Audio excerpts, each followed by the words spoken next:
Hello, I'm Sandy Woodley, President of University of Texas Permian Basin. I'd like to begin today by assuring you that we have every intention of keeping the STEM Academy open and thriving long into the future. We're confident that together we can find the right solution that will be needed to make this happen. And in fact, that is the reason that I appointed the STEM Academy Task Force that started its work around 9 months ago. The mission of the task force is to, number one, evaluate any and all options that can provide for the long-term sustainability for STEM. Secondly, to research and document the facts and the pros and the cons along the way. The task force is here to represent your voices and your views in the process, and also to develop final recommendations.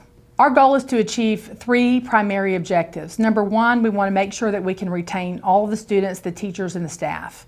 Secondly, we want to retain the STEM model that has been so successful at the STEM Academy. And 3, we want to find a long-term plan of action for the permanent facilities. At the informational meeting today, you will see the preliminary analysis of the task force. They've been hard at work to identify the categories of options that will be presented today. There are 4 categories.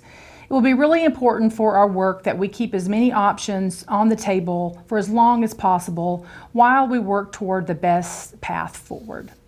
Now, let's talk a little bit about timeline, because I know it is really important to each of you to understand how long this process will take.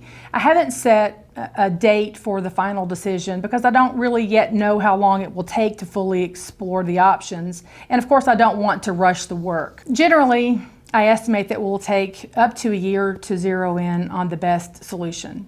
And then I think it will take another year or maybe even more to implement the solution. Again, I have no intention of closing the STEM Academy. I'm confident that together we will find the right solution that moves this forward, focusing again on those 3 primary objectives.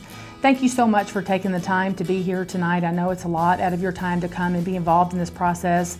Thank you to the task force for your work, and I hope you have a really great meeting.